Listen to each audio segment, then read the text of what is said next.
Alright, the first thing to point out is that bluffing with blockers, or using blockers to aid your decision making in PLO, is definitely plus EV.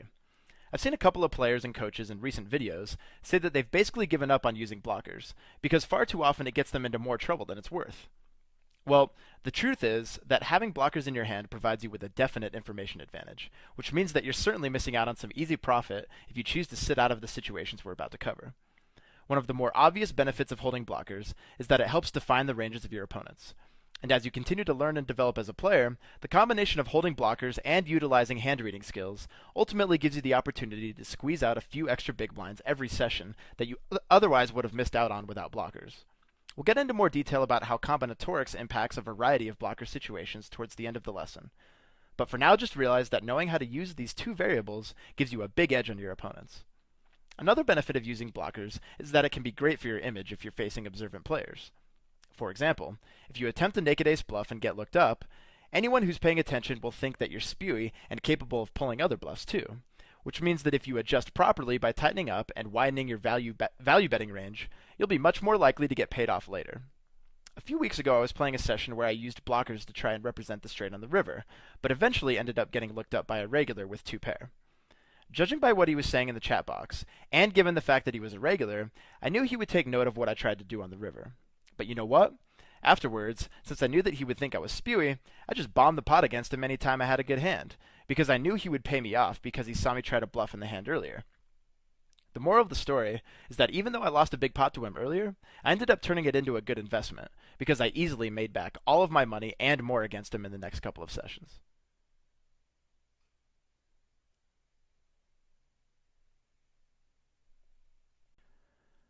Now, given what I've said in other lessons, it probably doesn't come as a surprise that analyzing and accurately interpreting the tendencies of your opponents is what truly makes blocker bluffs, and for that matter any bluff, successful in the long run. A common mistake beginners make is overemphasizing the knowledge that their opponent can't possibly have the nuts. After all, someone always has the nuts in PLO, and if I know they don't hold the nuts, then they have to fold if I bet the maximum on every street, right? Wrong. I've learned the hard way that most fish aren't quite as enthusiastic about laying down flushes as I'd like them to be. So before you barrel off a stack with no equity in the pot, take a few moments to consider the likelihood that your opponent is capable of laying down a strong made hand, like a flush, a straight, or even a set. That being said, don't think that there's no possibility whatsoever of making a fish fold. You just have to use your brain, as well as some observation skills to find the indicators that are telling you he's weak and looking for a bet fold.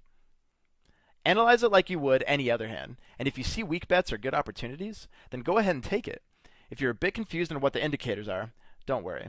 We'll go into plenty of detail about it in the hand histories following the lesson. Now, the players you do want to pull the trigger against are the tight and straightforward players. Punishing the nits for being so, well, nitty is part of the game, and there's few things I enjoy more than knowing I made a tight player lay down the third or even the second nut flush. This is probably because I've been the guy who's made the bad fold many times, so I know how it feels. Last, and perhaps most importantly, you need to view your image as objectively as possible in order to maximize the profitability of any bluff, but especially blocker bluffs. Your image should be aggressive enough that you get paid off, but not aggressive to the point where nobody ever folds to you. And dialing in the tendencies of your opponents goes beyond figuring out their leaks and how you're going to beat them. It also means thinking about how they're trying to beat you as well. I mentioned earlier that getting looked up in a big pot when pulling a naked ace bluff can make you a ton of money in the future if you adjust correctly. But if you find yourself with a terrible image and fail to make the right adjustments, pretty soon you're going to be riding the bus or asking your mom for a ride home from the casino. And dude, let me tell you, I've ridden in the car with your mom before, and she's a pretty shitty driver. You don't want that to happen, do you?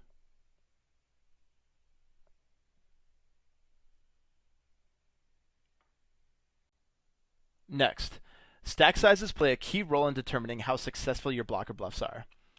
Now, you don't have to be a math whiz to understand the correlation between lighter stack off ranges and shorter stacks. More simply, you have to make sure the effective stacks are large enough to make people fold. There are few things more costly in poker than building up sizable pots just to give up on them later. There's obviously a few exceptions to the rule, but generally, the majority of good situations for bluffing with blockers occur in single raised pots, because in single raised pots, the SPR is high enough to check raise with some fold equity, or fire a couple of barrels if you need to. And given what we've said so far, it shouldn't surprise you that trying a naked ace bluff in a 3-bet pot with 100 big blind stacks is generally a bad idea, since the SPR lies somewhere in the neighborhood of 3 to 4, so it's unlikely an opponent will lay down any flush. We talked about this in post-flop warfare, but just remember that when the SPR is lower, you should typically lean towards semi-bluff raising than all-out bluff raising. You feel me on this? Okay, let's move on.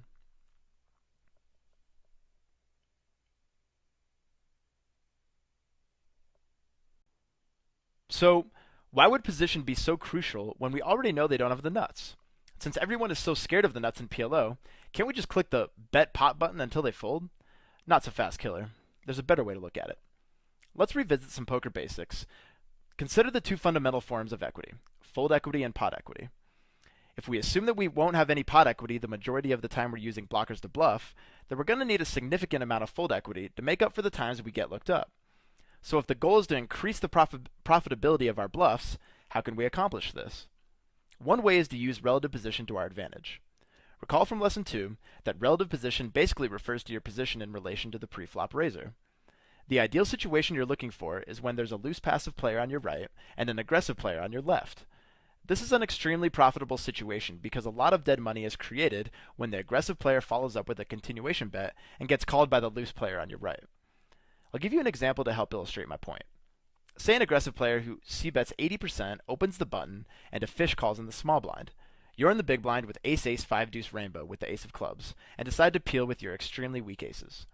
The flop is 3-9-4 all clubs. Small blind checks, you check, and the button c-bets close to pot, followed by a call from the fish. This is a great spot to check raise bluff, because not only do both players have narrow continuing ranges when you check raise, there's also a lot of dead money to collect when you win. This works out well because not only does a check raise look stronger, our bluff doesn't have to work as often because of the overlay from the dead money. You'll get a better feel for this when we check out the hand histories after the lesson, but for now just realize that understanding relative position greatly increases the profitability of your blocker bluffs.